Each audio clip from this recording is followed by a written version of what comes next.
Imparfait versus passé composé. Tu hésites encore? En réalité, c'est une question de rôle dans l'histoire. L'imparfait, c'est le décor, le contexte, ce qui durait. Le passé composé, c'est l'événement, ce qui arrive et fait avancer l'histoire. Exemple.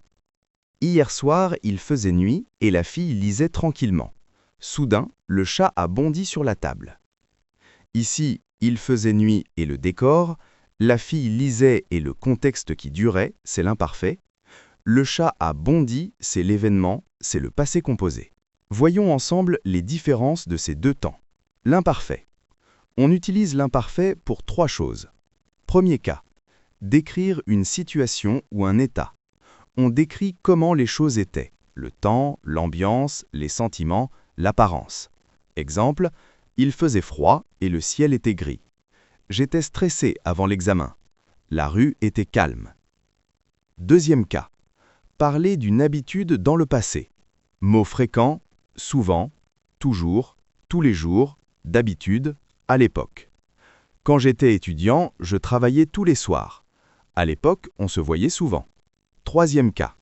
Dire qu'une action était déjà en train de se dérouler. Je lisais quand tu as appelé. On discutait quand le professeur est entré. Dans ces exemples, l'imparfait donne le cadre. L'action était déjà en cours quand l'événement est arrivé. Petite pause. Un plan de préparation qui pense pour vous. Indiquez votre examen et l'emploi du temps. L'IA fait le reste.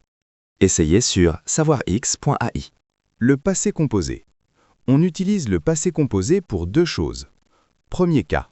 Une action terminée, un fait, un événement, mot fréquent, hier, un jour, soudain, tout à coup, puis, à une heure précise.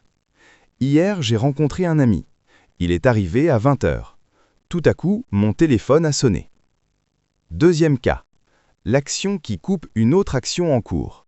Structure très fréquente, imparfait pour l'action en cours, passé composé pour l'événement.